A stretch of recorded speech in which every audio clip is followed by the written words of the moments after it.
trees fly, but the feather reminded him that he could. A great dress does that for me. It reminds me to see the best in myself. It's not about the dress or how others see me. It's about the reminder to believe in myself. If you like what you see, you're going to take that confidence with you throughout the day.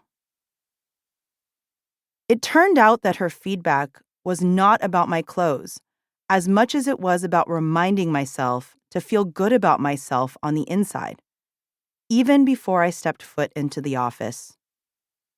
It took me 11 years to decode the feedback from that fateful day, but eventually I knew I had to make the choice towards self-confidence.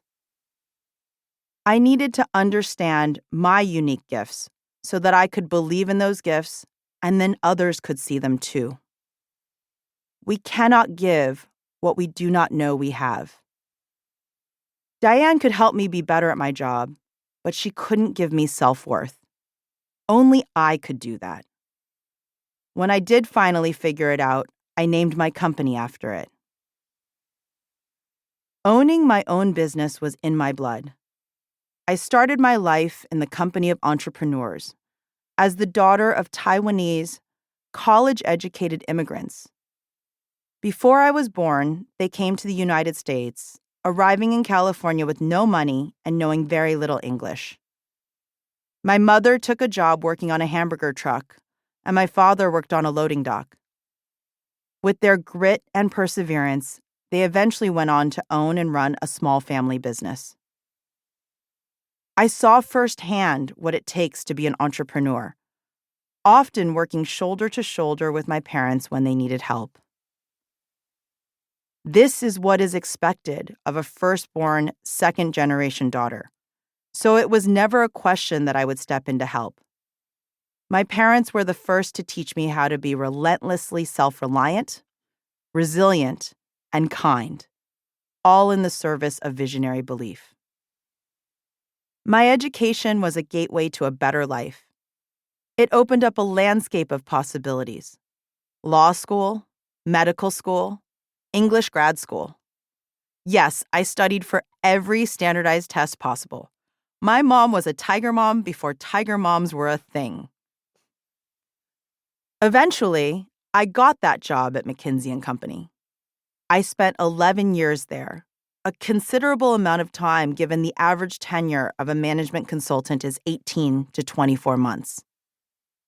In my 20s and 30s, I was humbled and honored to work with the world's leading thinkers and solve Fortune 500 executives' critical problems in compressed timeframes. To this day, I am still in awe of the C-suite offices and boardrooms that I frequented. This was where I learned the power of client service. It is my job to help others succeed. Where I was mentored by the very best in business, and where I learned to become a leader and a coach. After more than a decade of being on the road as a consultant, I was burned out.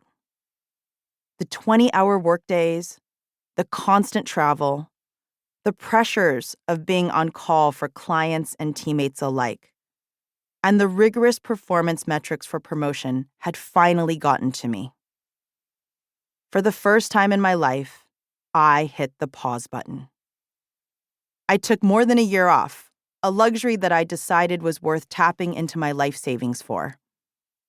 I had racked up thousands of frequent flyer miles and points that I was able to use for travel. And during the last 2 months of this time off, I spent time with my parents, who had retired to their hometown in Taiwan. During my last week there, my mother said, "Lisa, home is nice, but you cannot live here. You must find job." I looked at her and I said, "I have this idea I've been working on." I had recently read Walter Isaacson's biography of Steve Jobs, and it had reminded me of Jobs' Stanford commencement speech, in which he advocated connecting the dots by looking back at how specific life experiences had shaped his path. For example, dropping out of college meant he didn't have to take required courses and could